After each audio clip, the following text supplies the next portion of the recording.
Hey, welcome back. So in this video, we want to talk about relational operators again.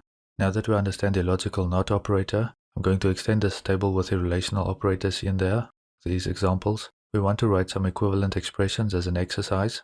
If you remember from the lecture on the relational operators, we had these first three columns, the operator meaning or test, and then we have the example with the x and y. So x is equal to y, for example, that equality test or inequality test. And so in this lecture, I'm going to extend that to include a fourth column for an equivalent expression. It's going to be an exercise for you to complete this table. In other words, to fill in the equivalent expression, and you'll be using the logical NOT quite a bit in this exercise. Before you jump in though, I'll show you one example, and I'll focus on the relational less than operator. Let's say we want to write an equivalent expression for that. In the typical example, we have x, the less than operator, and y. Now with our understanding of the other operators, such as the greater than operator, and so on, we can think of an equivalent expression to x is less than y. If you think about it for a second, if x is less than y, then y is greater than x, right? We as humans can say, okay, I can read it from right to left, then y is greater than x. But that's not how it works in programming. You have to actually specify the specific operator. So y is greater than x.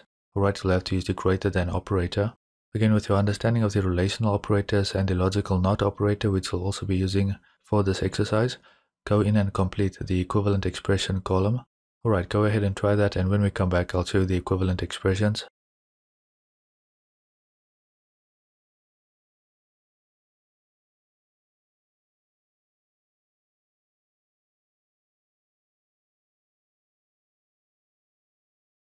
Okay, we did the equivalent expression for the less than operator. And of course, for the greater than operator, it's going to be a similar thing. So an equivalent expression for x is greater than y is going to be y is less than x. Next, let's look at some equivalent expressions for the equality and inequality operators.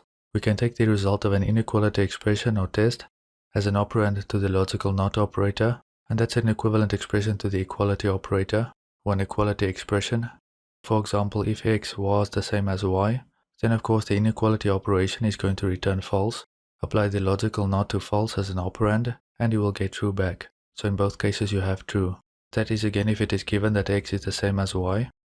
Similarly, we can take the result of an equality expression or test as an operand to the logical NOT operator. If it is given that x is not the same as y, then of course the inequality operator returns true. If we look at the equivalent expression here, the equality operator is going to return false, and if we apply the logical NOT operator to false, that will return true. Next, let's look at the is less than or equal to operator. Now if it is given that x is less than or equal to y, then what can we deduce from that? If x is less than or equal to y, well then x is not greater than y, right? So we can write this as an equivalent expression. X is not greater than y. Similarly, for the is greater than or equal to operator, if x is greater than or equal to y, then we can deduce that x is not going to be less than y.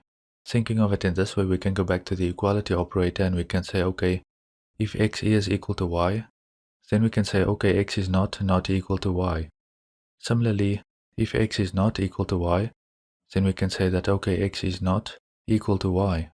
And that is basically how the expression reads, x is not equal to y. The operand to the logical NOT operator is the expression, or test is x equal to y. A quick example in Visual Studio. This is based off of the previous example that we did with the relational operators video. Int x, int y, and then I'm gonna do console input to get those values from the keyboard, and then have these output statements right here. Again, similar to what we've done in the lecture on the relational operators. And well, hopefully during the exercise you went ahead and tested this yourself, tested these expressions as you came up with them. Now, of course, the formatting and the output really depends on what you want, but this is how I did it. I just have an and, so the tab character and another tab to separate things out. So the equality operator expression followed by the equivalent expression. Same for inequality and less than or equal to, and so forth. Let's pull around this and see what we get.